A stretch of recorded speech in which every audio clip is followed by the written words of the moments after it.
শু শু, চলে যাও কাক, চলে যাও। Cow cow. উড়ে চলে যাও কাক, আমি তোমাকে পছন্দ করি না।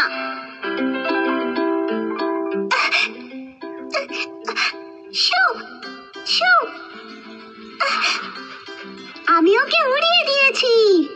তোমরা কাকটাকে কেন তাড়িয়ে দিচ্ছ? মা, কাকগুলো দেখতে কি কুৎসিত, ওদের গলার আওয়াজও কি বাজে। কিন্তু তুমি খুব নির্দয়ভাবে কথা বলছো কিন্তু নীল। তুমি কখনো তাকে কেমন দেখতে সেটা নিয়ে বাজে কথা বলতে পারো না। কিন্তু এটা তো সত্যি মা। না, সেটা নয়। কাক খুব মার্জিত প্রাণী। আমরা যদি কাছ থেকে দেখি তাহলে দেখতে পাবো যে ওদের যে ডানা আছে আর ঠোঁট আছে ওটা খুবই উজ্জ্বল। ওদের চোখ দুটোও দেখতে খুবই সুন্দর। মা, আমি কালকে রাস্তায় দেখলাম কিছু কাক আবর্জনা খাচ্ছিল, কত নোংরা ছিল। কিন্তু বাচ্চারা, কাক এমনই হয় কিন্তু।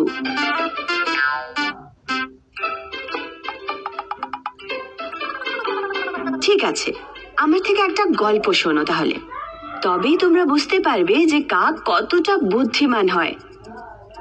জল চাই, জল চাই, আমি চাই জল। ও খুব ভালো, ওখানে কিছুটা জল রয়েছে, সেটা আমি এখনই চাইছি। অবশেষে আমি কিছুটা জল খেতে পারবো।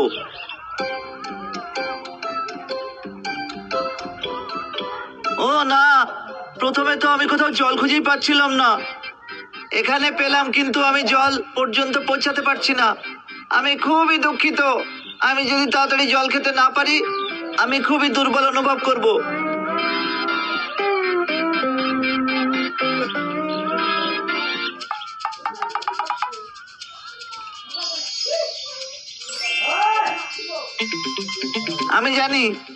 আমি জানি কি করতে হবে।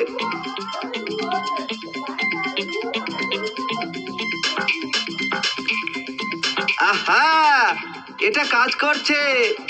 এবার আমার আরো নুড়ি লাগবে।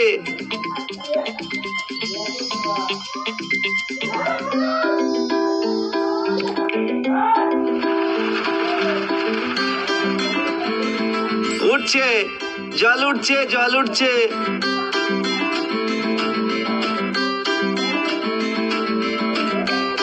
জল উঠছে, আরো কিছু লাগবে।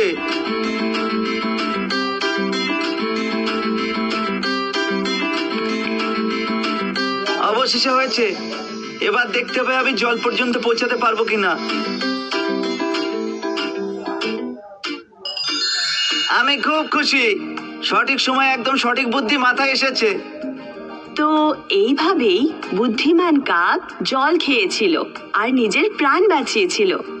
কি মজাদার গল্প মা, আমি জানতাম না যে কাক এত বুদ্ধিমান হয়।